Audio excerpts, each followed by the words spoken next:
Think we're live. Let's just test this out.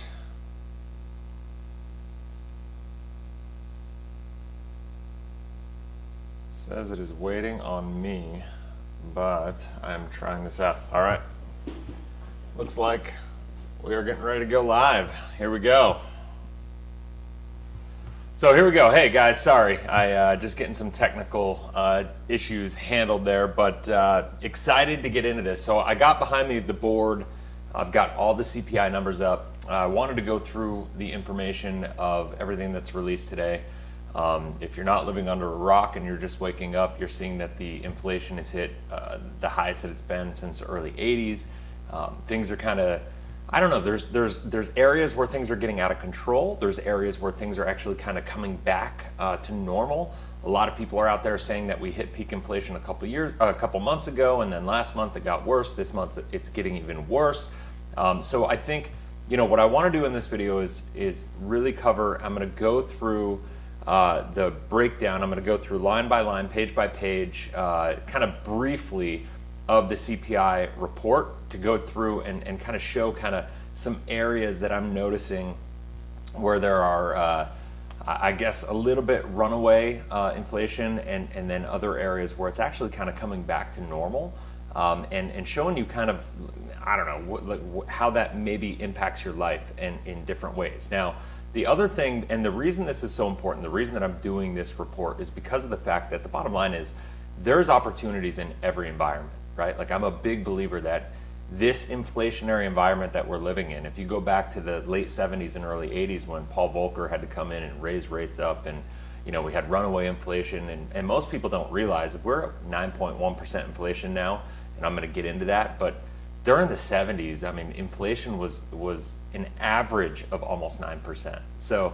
the challenge that we have right now is that wages are not keeping up with inflation, and that is the biggest problem. Inflation, I mean, we can have this whole talk about Keynesian economics versus Austrian economics and all these different things, and should the Fed have as much power as it has to be able to manipulate rates and do all these different things and kind of bake inflation into the economy, so to speak. That's a different conversation for a different time, I think. The bottom line is we are going to have to deal with this because it is baked into the economy. How we manage this, how we deal with this as an economy, and your ability to understand what the response to these things and what the response to how the economy is going, what the Fed is going to do, what interest rates environments are going to do, how the stock market's going to respond, how the real estate market's going to respond, all these different things. There lies the opportunity in what we have kind of ahead of us. There were more people that created wealth in the early 80s through the end of the 80s. There's more people that created wealth in the Great Recession of 2008 and 9 than any other times, right? Like when we look at these environments, I'm starting off by telling you this because I refuse to be one of these doomsday people that is just like, oh my gosh, Chicken Little, you know, the sky is falling, inflation is out of control. Listen, inflation is out of control, and I'm going to tell you that I think it's actually worse than what they're telling you here. However, if you understand the game, the rules to the game, so to speak, and you understand how to play it on a different level and how to prepare yourself to take advantage of the opportunity that is going to be coming. Because I am a big believer that while inflation is getting worse right now, it is going to go from an inflationary environment and it's going to turn really quickly to a deflationary environment. Now, I've done interviews with all sorts of people on this. Like Harry Dent was probably my favorite interview that I did, talking about the fact that inflation right now is actually kind of recessionary. It's going to push us into a recession, which is going to lead to a deflationary environment. There's not much we can do about that. I think it's just going to happen. So the biggest encouragement that I have for everybody right now is don't make a long-term decision to a short-term problem, right? What does that mean? I'm saying if the inflation problem is, let's say, 18 months right now, let's say 12 to 24 months from now to when the inflation issue is kind of reined in and under control, or it turns to being a deflationary problem. How you deal with inflation is kind of different than how you deal with deflation. Deflation creates opportunity for those who have cash and have liquidity and all these different things. And so what I want to make sure is that you understand the game, you understand the environment, you understand what's happening, and you know what to look for to be able to see when that opportunity and when that pivot might happen for you. But the bottom line is you don't want to make these long-term decisions that kind of protect you from inflation for the next decade, so to speak, and you get locked up and tied into these strategies, and then it turns to a deflationary environment and you're not able to capitalize on it, because that's when people are going to create tons of wealth, is when that pivot happens. And so what you need to be doing right now, and I'm going to get into the numbers here, but before that, what you need to do is you need to understand you need to get yourself positioned for that pivot. Right now, you don't want to get destroyed with inflation. You don't want to erode the purchasing power of your money a lot in inflation, so you want to do the best thing you can possible, and we're going to talk about that. But I would rather have your money sit in cash and lose 8 to 9% over the next year to 2 years. I would rather see that than you make a 10-year mistake of having that money locked up into strategies that are going to make it so you can't take advantage of the deflationary environment that's going to be coming. So anyway, that is that. So what I want to do now is I'm going to get into I want to go into this program. So I'm going to show my screen here and go through. So this is my new little whiteboard here, that the Vibe board, which is pretty awesome. If you never seen these things or don't have one, you should get one because they're pretty awesome. So you can see right here, inflation is at 9.1%, and you know, that is what it is. Like, inflation is the highest. You can see the trending from June last year. We're at about 5.5%, and so it's just been going up, right? So that inflation has just been going up. And when we look down at the numbers here, and we zoom in here a little bit so you can probably see it a little better. When we look down at this, we can see that all these things like gas and fuel, these things are they're going up a lot. Now, the other thing that is important to look at here is that the fuel oil, when we look from May to June of 2022, this is month over month increase. We went from fuel oil inflation being 16.9% to negative 1.2. So we had actually, in fuel oil, we had a pretty big contraction month over month from May to June of 2022. That was because it bumped up so much going into June that that it was just kind of, it had to revert, right? And this is where, when people say we're hitting peak inflation, well, the thing to look at here when we think about peak inflation is we had a bump. Remember, why did inflation happen? Inflation happened because we printed $5.1 trillion. We printed $5.1 trillion in response to COVID, right? So what happened was inflation had been under control for a really long period of time. And when we look at inflation being in this situation where we had inflation under control, and then the Fed prints all this money, and we're all locked up in our houses, and we're doing all these things, and then all of a sudden that money gets into circulation, because printing money has happened forever. But the difference this time is they printed the money and they put it right in the consumer's hands, and they just put that into circulation. And then we had the supply chain issues and all these different things. And if you recall, it was about June of 2021. It was actually a little before that, the previous couple months, where it started to tick up in the 4%, and it started going up. And from there, this is just showing that money in circulation. But the bottom line is, now what we're seeing is we had this bump during this period to this period here, where it was really, really strong, and it was actually before. It was over here probably in like February, March, where it started getting really bad. And we had this bump where inflation kind of got out of control. But the bottom line is that now we had that surge, and the hard part is we can never get that back. So once inflation gets into the market, we're never going to be able to get that back. So all these prices that we see going up, it's really hard to have that sucked out of the market, right? So if gas is $2.50 right at the beginning, and now it's $5, that's 100% inflation, right? It's really hard to back out, let's say, 80% of that inflation and drop gas prices back down to $2.80 a gallon. And just think about that in every facet of your life, of when you're going to the grocery store, when you're going to pay your electric bill, all these different things. It's very rare that we see prices come back And this is the challenge with this inflation. When you have a couple years of period of time when the Fed tries to bake in 2% inflation here, that's the goal, is the target is 2% inflation. When we know that that's the case, but then we have a year or two of 8% or 9% inflation, that's the equivalent of a decade of inflation baked into 2 years. Now, if you understand anything about the rule of 72, and I'm just going to go off to the side here and do this for 1 second. Rule of 72 basically says you take the inflation and you divide it by 72, or you do 72 divided by the number. I'm going to do this. So you would go, if we go 72 divided by 2% target inflation, what is that? That's 36. So that means every 36 years, your purchasing power will get cut in half. That is the rule of 72. So what does that mean? So inflation right now going up to 8%, let's just say, or let's go 9%. 9% right now, divide 9 by 72, you're looking at every 8 years or so, right?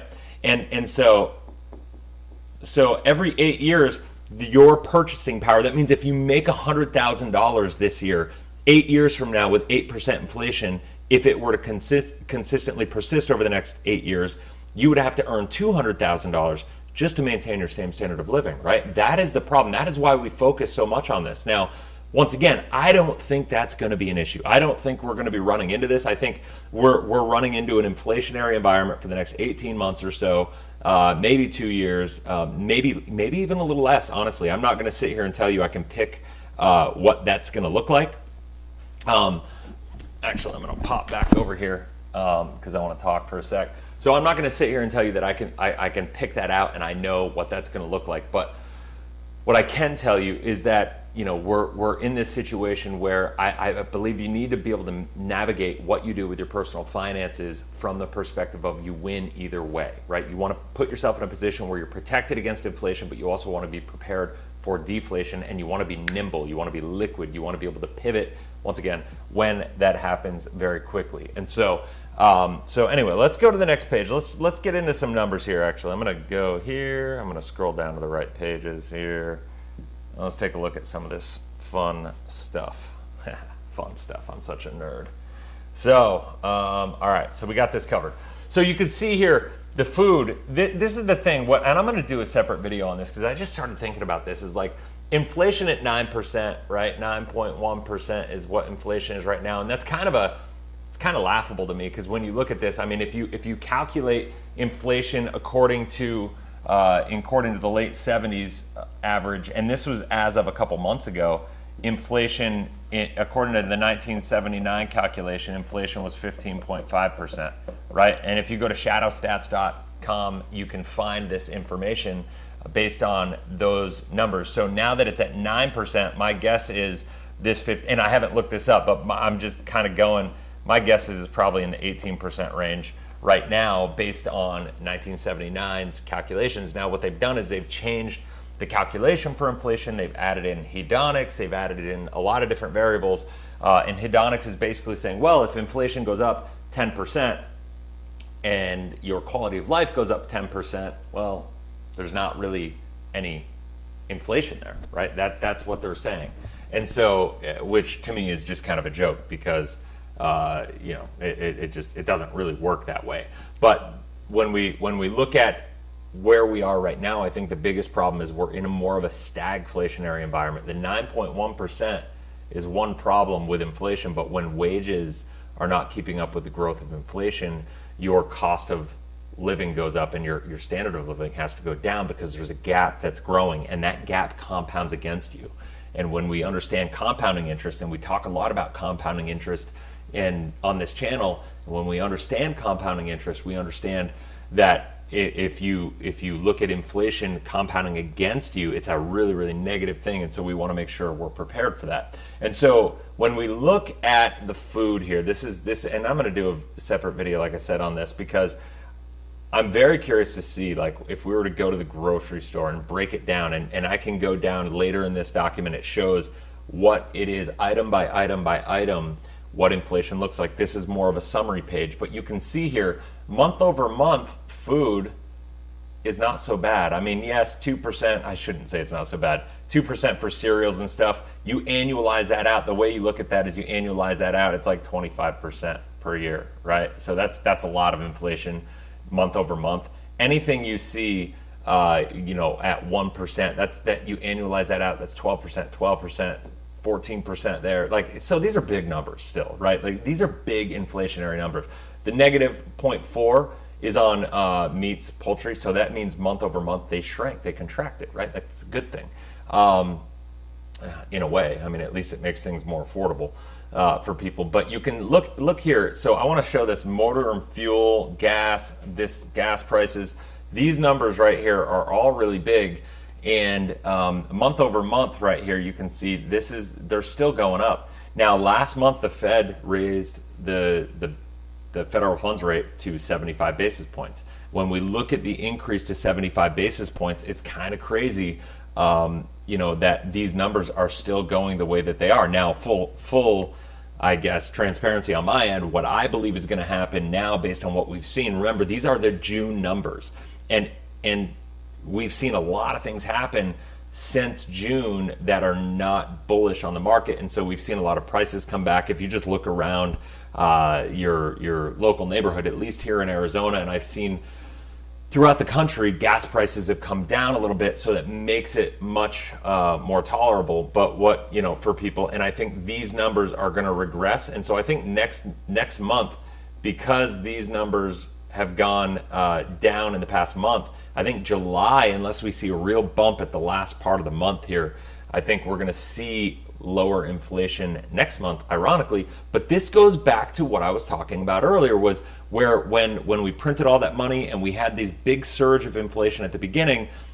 that kind of led the charge, and now we're going to see inflation start to level off. And when they talk about peak inflation, that's wise, because the causes of inflation were the money printing. The causes of inflation was COVID and the supply chain and people being locked up, and that money printing going into people's hands and getting pushed into the market. And now what's going to happen is people are not going to be spending money. People's behaviors are going to change. People are going to go through this period where they don't go on as many vacations. But right now what we're seeing is, like, right now, that's not the case. It hasn't happened yet. Airline fares up 34.1%, but look, month over month, they're down.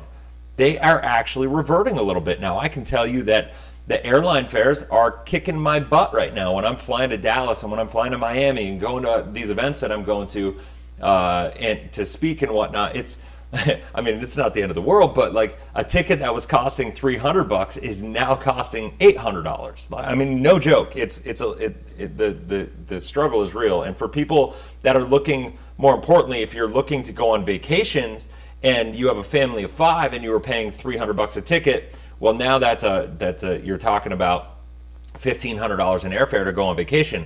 That same family of 5 to go on a vacation at $800 a ticket now becomes $4,000. So it goes from $1,500 to $4,000 just for airfare to go on vacation. Like, so think about that. That is the impact that we're having and we're seeing in the markets right now. So what I want to do here is I'm going to go down and show a little bit of, let's see here. I've already done that. We've already kind of covered that. This is just going through.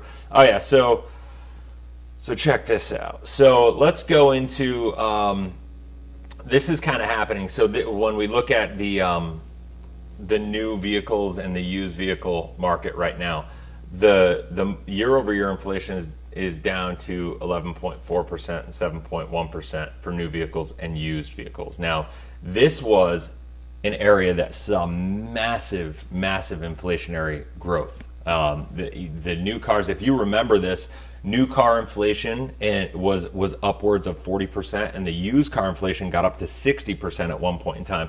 So those numbers are down, which is good. Now you can see the balancing on the scales here. The weighting of it is 4.026, and then the used cars are 3.975. So it's still got a component to this that this is pretty relevant relative when it comes to the importance of the weighting in the scaling of how they calculate this into the overall inflation calculation. But when you look at these numbers, they're good. They're coming down, and the reason I think is because the supply chain's opening up, and once again we saw this big bump in these prices, and so that bump was very early in the curve, and because of the fact that the last year those numbers have been elevated because they were all being compared to the previous 12 months ahead of it. So now that we're 13, 14, 15 months into this inflationary environment that we've been in, and it's been getting out of control, these are the areas that had the early surge, and so now we're going to see them start to level off. But this is just one of the first areas. As we see more items that had that early surge, or maybe a bigger surge in inflation for the first 3, 4, 5 months, we're going to start to see the inflationary numbers level off, and hopefully as the supply chains improve, it's going to get better. Now, this is actually, there's a couple scary stats right here. Look at this. This is right here, I should say. These are some things that we want to take into consideration down here, and this is kind of an indicator that I look at, and it shows that recreation commodities, this is what people just kind of voluntarily spend money on. So think about this. What happened was, when they printed the $5.1 trillion and they sent it to everybody, what happened is everybody said, okay, I'm going to take that money, I'm going to spend that money, I'm going to buy a new flat screen TV, I'm stuck at home, I want to watch my Netflix on a bigger TV, I want to enjoy my life a little more, maybe I'm going to buy a new couch or a sofa or a chair or furniture, patio furniture, whatever it is. So there's a lot of things that had pretty high inflation right out of the gate, because of the fact that that money was just printed and people were stuck, and they just made emotional decisions. They weren't necessarily the best with handling that stimulus money. Now what's happening is these things are all having negative growth. That's always a weird thing to say, negative growth. But the bottom line is, you can look at televisions right now. TVs are down 12.7%. Where did I see it on here? I saw smartphones. I don't see it on this page, it must be on another page, but it's a negative 20%. So what these things are showing me is that these are voluntary expenses. These are kind of luxuries that people have in their life. And I think one of the things that is very fascinating to see, I'm going to see if I can find it right here. Yeah, there it is. So one of the things that's fascinating to see is the smartphone deal. And look at Apple, Samsung, Google. They're all out in this competitive game where they're trying to have this releasing new smartphones every year. I think what we're going to see here is that when there's less demand on phones, we're going to see Google, Apple, Samsung, they're all going to start releasing these phones less and less regularly. Think about it. It just makes sense. If people don't have the expendable cash and they're not feeling as confident about it, maybe, like, let's face it, I mean, I'm a total nerd. Just ask my wife with this stuff. I need the technology. I love it. I don't need it maybe, but with what I do with my content creation and whatnot, having the best processing speed and the best cameras and the video cameras and all that stuff on your phone to be able to operate kind of on the fly is very beneficial. So for me, I need it, but most people don't do that. Most people, whether they have a Samsung 22 Ultra, whatever, S22 Ultra, or the newest iPhone, or maybe the Samsung S20 versus, or maybe like an iPhone 11 or whatever, the iPhone 10 or Max or whatever the heck the older one is, the improvements are not good enough to make it so people want to upgrade when they're in this world of uncertainty, and when they're having and it's not even just a world of uncertainty. It's like, you saw the cost of energy, you saw the cost of fuel, you saw the cost of electricity, all these things. Those are sucking out your expendable cash, so you don't have the money for this. And so what we're seeing is these come down in price. Now, what's going to happen is, because there's less demand, I think rather than reducing the prices to be competitive, they're going to just start doing it less and less and less. They're going to maybe launch every 18 months or every 2 years. We'll probably see greater leaps forward in the quality of technology in the process. So that's something to think about. But we can go through here, but you can see here, month over month, these kept shrinking. So that means in May, you could see here, let me zoom out a little bit so we could see this. March to April, they had big drop-offs. April to May, they had bigger drop-offs, and now the drop-off is a little less now, but you can see people for the past several months have started saying, okay, there's something's not right in the economy here. We need to take this into consideration. And I look at, maybe this is goofy for me, but I look at this as a massive indicator because these are the things that everybody likes to buy. But if you don't have the money to buy them, we're going to see this, right? That's what we're going to see.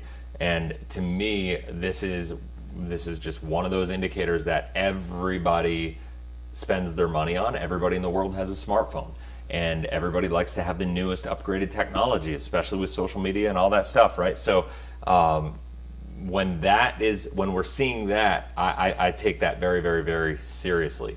Now, what we look at other areas, if we go down through here, what are some other areas that are shrinking right now? We have personal goods shrinking, stationery, supplies, gift wraps. I don't know how important that is, but rent is actually gone down. Remember, we saw a massive spike in rent, but rent is actually coming down over the past month. So actually, oh wait, no, sorry, rents of primary residence went up. My bad. That's lodging away from home is coming down. Okay, so that speaks exactly to what I was saying before. Lodging away from home down 2.8%. So that is saying, the inflation, 3.3% for hotels and motels, lodging away from home there. This is going to the fact that people are just not having the expendable cash to spend money on stuff like that. That is, it's not stuff we can ignore, guys. This is just, it's really health insurance. So health insurance is up 17% year over year. I'm just going through here real quick before I get out of here. Okay, so I think that's what I got for this right now. I'm going to do a different video where I go through the food item by item by item. All right, so I'm going to go through and I'm going to do the food item by item by item on a different video because I think it's really important to see what that could possibly look like for your grocery bill. And honestly, I'm just kind of curious on what that would look like. But here's what I would do if somebody's coming to me. It depends on where you are right now, what's going on in your life. I'm a big believer that this is not Chicken Little. The sky is not falling. The world's not coming to an end. This is not that bad, right? Like, inflation sucks. There's no way around it. Like, this is absolutely hurting people when you go to the gas pump, when you go to Costco or the grocery store, when you got to pay your electricity bill, when you got to pay your gas bill, water bill, all these different things.